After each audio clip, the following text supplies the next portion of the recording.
করোনার সময়ে সুজিত বসু রেস্তোরাঁর অ্যাকাউন্টে কোটি কোটি টাকা জমা পড়েছিল। সুজিত বসুর চাইনিজ রেস্তোরাঁর অ্যাকাউন্টে 1,11,00,000 টাকা জমা পড়ে। এর পাশাপাশি সুজিত বসুর ছেলে রেস্তোরাঁতেও জমা পড়েছিল 1,20,00,000 টাকা। ধৃত তৃণমূল নেতার ব্যক্তিগত অ্যাকাউন্টে 2,20,00,000 টাকা জমা পড়ে। সুজিত বসু এবং তার পরিবারের সদস্যদের অ্যাকাউন্টে 7 বছরে 8 কোটি টাকা জমা পড়েছে। এই চাঞ্চল্যকর দাবি করেছে এনফোর্সমেন্ট ডিরেক্টরেট। সরাসরি কথা বলবো, প্রকাশ সিং আমাদের সঙ্গে রয়েছে। প্রকাশ, সব থেকে বড় প্রশ্ন যে লকডাউনের সময় যে রেস্তোরাঁ বন্ধ ছিল সেখানে কোটি কোটি টাকা জমা পড়লো কি করে? এই বিপুল অঙ্কের টাকার উৎস কি? দেখো, এটাই কিন্তু সবচেয়ে বড় প্রশ্ন। এখন ইডি আধিকারিকরা তদন্ত করে দেখছেন এবং আজকে ইডির আইনজীবী তরফে এই সওয়াল করা হলো যে তারা যেটা দেখছেন যে করোনাকালে যে সময় দোকানপাট বন্ধ, পুরোপুরি লকডাউন, রাস্তাঘাট শুনশান, সেই সময় সুজিত বসুর নিজের অ্যাকাউন্টে 2,20,00,000 টাকা জমা পড়ছে। তার ছেলের যে বেঙ্গল ধাবা, সেই বেঙ্গল ধাবার অ্যাকাউন্টে 1,20,00,000 টাকা এবং সুজিত বসু যে নিজের চাইনিজ রেস্তোরাঁ, সেই রেস্তোরাঁর অ্যাকাউন্টে 1,10,00,000 টাকা। অর্থাৎ করোনাকালে 4.5 কোটি টাকা এই তিনটে অ্যাকাউন্টে জমা পড়েছে। কোথায় থেকে আসলো এই টাকা? যেটা দেখানো হচ্ছে, ইনকাম ট্যাক্সের রিটার্নে দেখানো হচ্ছে বা অ্যাকাউন্টে দেখানো হচ্ছে যে রেস্তোরাঁ বা ধাবার বা বিক্রি করে সেই টাকা এসছে।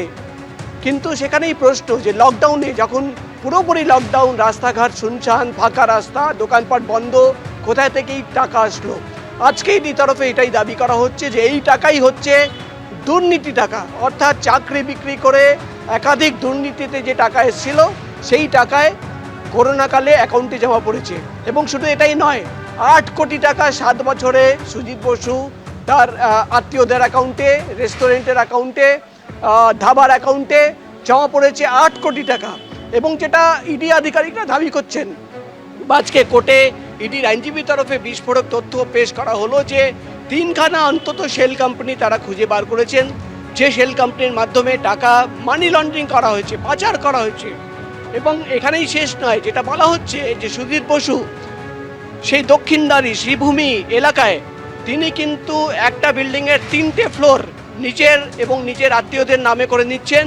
কিন্তু যখন তাকে প্রশ্ন করা হচ্ছে যে এই 3টে floor, 2nd floor, 3rd floor এবং 4th ফ্লোর, এই 3টে ফ্লোর নেওয়ার জন্য কাকে টাকা পেমেন্ট করা হলো, কোথায় থেকে এই ফ্লোরগুলো তাদের মালিকানায় চলে আসলো, সেখানে কোনো উত্তর নেই। অর্থাৎ কোনো পেমেন্ট ছাড়াই কিন্তু সেই 3টে ফ্লোর তারা নিয়ে নিয়েছিলেন। এবং এখানেই ইডির আর একটা টুইস্ট, যে টাকা পেমেন্ট করা হয়নি, চাকরি বিক্রি করা হয়েছে। যাদের কাছ থেকে এই 3টে ফ্লোর নেওয়া হলো তাদের পরিবারের সদস্যদের 3 জনের অন্তত খুঁজে বার করা হয়েছে, যাদের কিন্তু চাকরি হয়েছে পুরসভায়।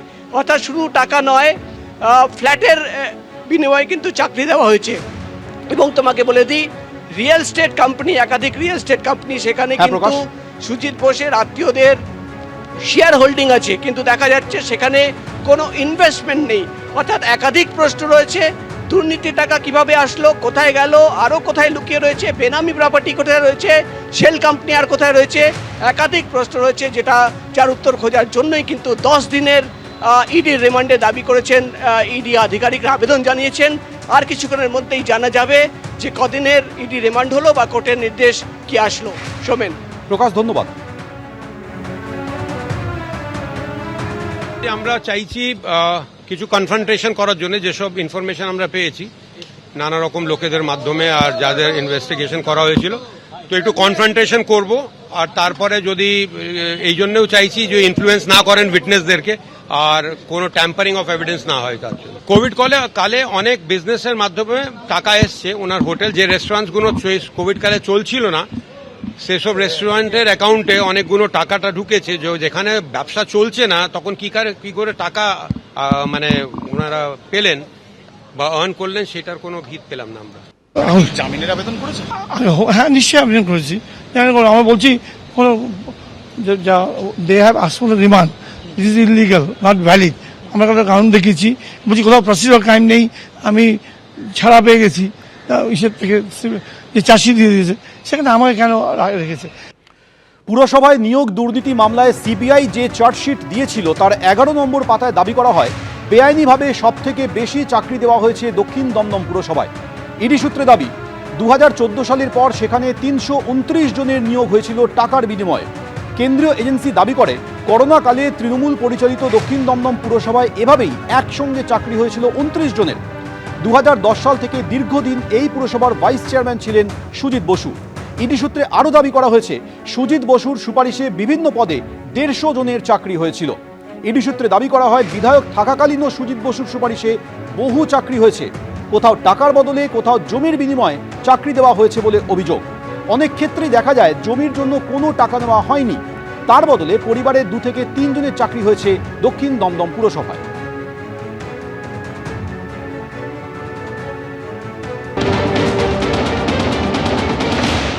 সুজিত বসু দিয়ে তো সবে শুরু। একে একে ঘুঘুর বাসা ভাঙবে এবং একে একে অনেক পাখি জালে ধরা পড়বে। যারা অন্যায় করেছে, যারা সাধারণ মানুষের টাকা লুট করেছে, একজনও ছাড়া পাবে না, একজনও নিষ্কৃতি পাবে না। সুজিত বসু দিয়ে যেটা সূচনা হলো, নিশ্চিতভাবে এই জল অনেক দূর পর্যন্ত গড়াবে। জেলায় জেলায় পর্যন্ত যারা বিভিন্ন দুর্নীতির সঙ্গে যুক্ত, কেউ রেহাই পাবে না, প্রত্যেককে জেলে যেতে হবে। গতকাল রাজ্য মন্ত্রিসভার প্রথম বৈঠকে একটার পর একটা বড় সিদ্ধান্ত নিয়েছেন মুখ্যমন্ত্রী। শুভেন্দু অধিকারীর পোস্ট ট্যাগ করে এবার বার্তা দিলেন প্রধানমন্ত্রী নরেন্দ্র মোদী। তিনি লিখছেন, পশ্চিমবঙ্গে আমার ভাই বোনদের কল্যাণই সর্বাধিক গুরুত্বপূর্ণ।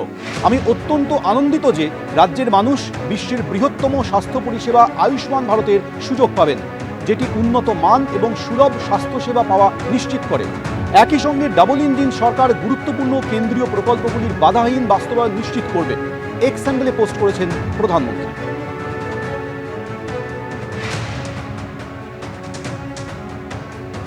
ক্রীড়া এবং যুব কল্যাণ দপ্তরের দায়িত্বভার গ্রহণ করলেন নিশীথ প্রামাণিক। আজ নবমহাকরণে গিয়ে দায়িত্বভার বুঝে নিলেন তিনি। ক্রীড়া ও যুব কল্যাণ দপ্তরের পাশাপাশি উত্তরবঙ্গ উন্নয়ন দপ্তরের দায়িত্বও পেয়েছেন নিশীথ প্রামাণিক। যারা একটা বেসিক প্ল্যাটফর্ম চায় নিজের প্রতিভাকে বিকশিত করবার জন্য, তাদের দুঃখ কষ্ট কিন্তু অনেকটা অংশে ঘোচাতে পারবো।